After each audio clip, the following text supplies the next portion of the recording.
Once upon a time, there was a boy named Leo who loved to draw.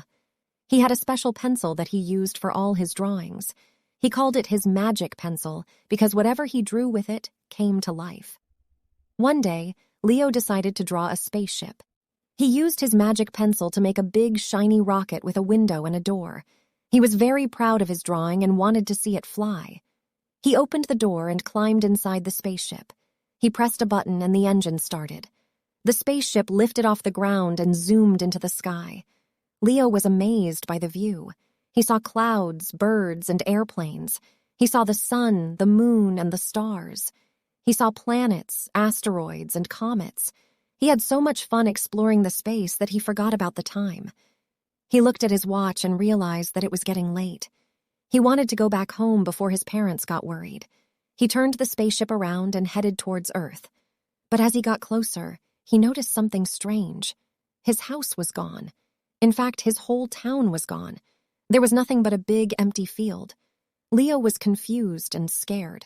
What had happened to his home? Where were his parents and friends? He landed the spaceship and got out. He looked around and saw his magic pencil lying on the ground. It was broken in half.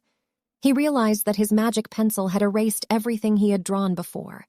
His house, his town, his family, everything was gone. He felt a surge of sadness and regret. He wished he had never drawn the spaceship. He wished he had never used his magic pencil. He picked up the two pieces of his magic pencil and held them together. He hoped that maybe he could fix it somehow. He closed his eyes and made a wish. He wished that everything would go back to normal. He opened his eyes and saw a miracle. His house was back. His town was back. His family was back. Everything was back to normal. He ran towards his home and hugged his parents. They were surprised but happy to see him. They asked him where he had been all day. He told them that he had been on a space adventure with his magic pencil. They laughed and said that he had a very vivid imagination. They did not believe him, but they did not mind. They were just glad that he was safe and sound. Leo smiled and nodded. He did not mind either. He was just glad that everything was fine. He looked at his magic pencil and thanked it for granting his wish. He decided to keep it as a souvenir, but never use it again. He learned a valuable lesson that day. Be careful what you wish for.